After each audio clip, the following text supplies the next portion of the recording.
Okay, let's just dive straight in. The 2026 Formula One season, it feels so far away, but the paddock is already on fire with this one rumor. Oh, it's more than a rumor. It's that Mercedes and Red Bull powertrains have found something, a theoretical, but apparently very real, 13 horsepower advantage. And it's baked right into the core of their new engine design. This isn't just gossip, we're talking technical intelligence coming from sources in both Italy and England. So if this is true, we are looking at a fundamental exploit. A way to leverage physics, the actual wording of the rules, to get a huge constant power gain. And 13 horsepower. I know some people might hear that and think it sounds, well, modest. It is anything but modest. In modern F1, that is absolutely the difference between winning a championship and, just fighting for the podium. It's genius. Our mission today is to cut through all that complexity. We're going to dissect the technical loophole, this whole engine compression thing. And we have to understand why the FIA seems to be okay with it. Exactly. And crucially, what on earth teams like Ferrari, Audi, and Honda can even do now? They're already behind. All right, before we get into the nuts and bolts, and as we analyze this, a quick disclaimer is needed. This segment is part of our news coverage of recent F1 events. So let's jump in.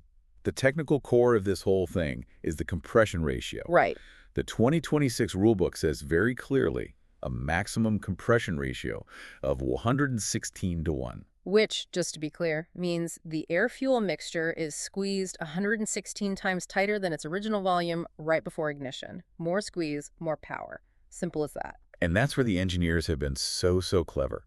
That 116:1 number, it's only measured during a static cold test. So the engine is in the garage, ambient temperature, not running, and it has to hit that number. But the second that engine's on the track, it's not at ambient temperature anymore, is it? It's under immense heat, hundreds of degrees. And that's the key. The sources believe that the natural thermal expansion, or dilatation, if you want the technical term, of the metal components, it actually changes the internal dimensions of the engine. Okay, hold on. If it's just natural thermal expansion, doesn't every engine do that? Why is this a Mercedes and Red Bull thing? Is this just like a brilliant choice of materials, or did they engineer something to make it happen? That is the million-dollar question, isn't it? And it gets to how sophisticated this is. Yes, all engines expand, but Mercedes and Red Bull have likely picked specific metal alloys where that expansion is incredibly predictable and, crucially, designed to push the compression ratio upwards when it gets hot. So they didn't add a part. They weaponized the physics of the metal itself. You've nailed it. They've weaponized physics. And that weaponization, according to the intel, pushes the ratio from the legal 116:1 in the garage up to 118:1 on track. A tiny shift on paper.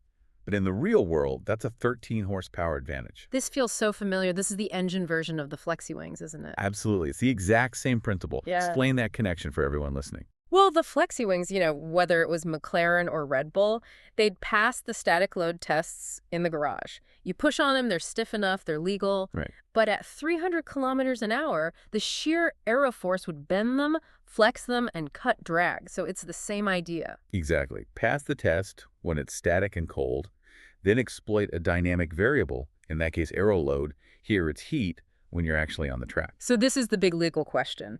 Is this an illegal device, or is it just a pure, brilliant exploitation of the rules as written? Because that distinction is everything. And all sources point towards legal exploitation. It all comes down to whether this is natural material behavior, which is physics, or if they've hidden some little artifact inside just to trick the test. And the key piece of information is that Mercedes was apparently talking to the FIA the whole time. Yes, they had the FIA's technical department in the loop. So if they got that okay from the FIA, it's game over for any protest. It is. The FIA's official line, which has been quoted, confirms the measurement is based on static conditions at ambient temperature. Full stop. If it passes that test, it's legal. What it does when it's hot is technically irrelevant to that specific rule. Which brings us to the standoff. If this is a 13 HP advantage, a constant one, why are we not hearing about protests being filed right now by Ferrari or Audi? Because history shows us that protesting something the FIA has already given a nod to is a terrible, terrible idea. It almost always fails. It fails. And all you do is tell your rivals exactly what they need to start copying, which costs you time and, budget cap money. We have so many examples. Let's start with DES, the dual-axis steering from Mercedes in 2020. A perfect one. Red Bull protested, claimed it was an illegal suspension part. And the FIA basically just said, nope, it's part of the steering, it's fine. Protest dismissed. Mercedes kept it for the year. Then you have the big one, the double diffuser in 2009. Braun GP. Oh, yeah. Everyone screamed that it was against the spirit of the rules. And they lost. They lost the protest and then had to spend a fortune trying to copy the design just to catch up. And even the flexi wings themselves. No formal protest, just a lot of noise. And what did the FIA do? They didn't ban the concept. They just changed the test for the next year to make it harder to pass. It seems like the FIA just does not want to publicly admit they wrote a rule with a loophole in it. Of course not. Because if they do, Mercedes could turn around and sue them, arguing they built an engine in good faith based on the approved rules. And remember, the stewards who hear the protest rely on the same FIA technical experts who wrote the rules in the first place. It's a closed loop, a bureaucratic dead end. So protesting is out. Right. If you're watching this on YouTube, welcome to DRS Zone. Don't forget to subscribe for more F1 content. So if a legal fight is off the table, this all becomes a game of strategic chess. And that's where the biggest new rule for 2026 comes in. The AUDI system. The power reevaluation system. This is completely new. It's fascinating. The AUDI system was designed specifically to stop one manufacturer running away with a huge engine advantage for an entire era. It's a built-in balancing mechanism. Okay, so how does it actually work? When does the FIA step in? There are 3 checkpoints during the season. After race 6 in Miami, race 12 in Belgium, and race 18 in Singapore. And at those points, they check everyone's thermal power output. Exactly. And for the teams that are behind, the goal is to trigger this system to get extra development time. Development time outside the budget cap, which is huge. So what are the thresholds? How far behind do you need to be? Okay, if your engine is between 2 and 4% behind the best engine on the grid, you get 1 update, 1 free shot at development. And if you're even further behind? Over 4%, you get 2 updates. So let's do the math on that 13 HP. If the 2026 engine is putting out, say, around 530 horsepower from the thermal side, what do those percentages look like? 2% is about 10.6 horsepower. 4% is about 21.2. And this is the most brilliant part of the whole strategy. Wait a minute, you're saying the 13 horsepower advantage, it might not be enough to even trigger the AUDI system for their rivals. That's it. It's almost the perfect sweet spot. It's big enough to give you a clear advantage on track, but it might be just small enough to keep your rivals from getting that free update. If Ferrari is only, say, 1.9% behind, they get nothing. That is brutal. So that forces this massive choice on Ferrari, Audi, everyone else. A huge choice. Do you spend your capped budget and your limited time now trying to copy this flexible engine trick, which, by the way, sources say might not be possible until 2027 because engine design is so complex? Or do you do the opposite? Do you intentionally sandbag the first 6 races, maybe detune your engine a bit just to make sure you fall into that 2% gap? It's high-stakes chess. Lose the first part of the season to win the next 3 years. Yeah. Trigger these EWO, get your free development, and then leapfrog them later. But, you know, this whole thing, this engine trick, it's just one piece of the puzzle. 2026 is the biggest rule change ever. This 13 HP could be wiped out by something else entirely. Oh, absolutely. The first big one is weight. Right. We're hearing whispers that some teams are struggling badly to meet the new minimum weight, like 15 kilograms over. If Mercedes has 13 extra horsepower, but their chassis is 15 kilos heavier than a lightweight Ferrari, that advantage is gone instantly. And then there's the other half of the power unit, the electrical side, the ERS and the battery. The rules are shifting massively towards electric power.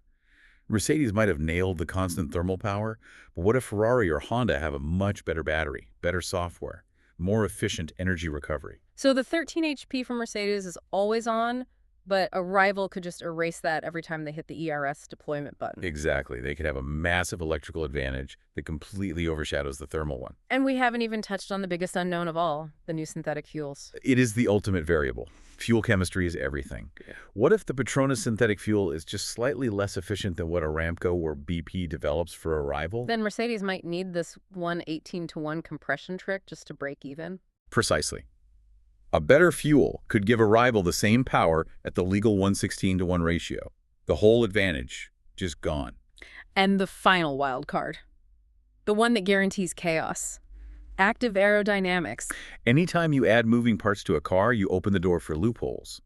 And these aren't small parts. We're talking front and rear wings that move on the straights and in corners. Someone is going to find an exploit there that's way more powerful than 13 horsepower. Guaranteed.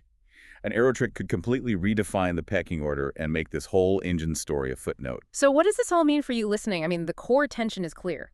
Mercedes and Red Bull seem to have found this brilliant legal advantage. It's huge because it's constant power. It's a fantastic head start, there's no denying it. But F1 history, especially with big rule changes, tells us to expect chaos. That 13 HP is significant, but is not a guarantee of victory. Not with all these other variables in play. And this whole situation, it just highlights what this sport is really about, doesn't it? Teams are built to push the rules right to the breaking point. The race is on now, not just to copy this, but to see what everyone else has found in the aero rules, or with the fuel, or the chassis weight. And we have to come back to the risk. If this design requires pushing engine components to their absolute thermal limit to get that 118-to-1 compression. They're risking reliability. And reliability is everything in a championship fight. It's a huge gamble. Which leaves us with a final question for you to think about. Considering the OE system is there to balance performance, and with the huge changes to the chassis and the fuels, is the risk an unreliable engine truly worth 13 horsepower?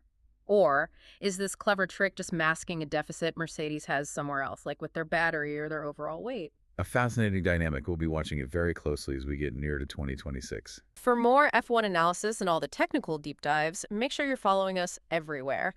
Check out our videos on TikTok and Instagram, and of course, subscribe to DRS Zone on YouTube. We'll see you next time.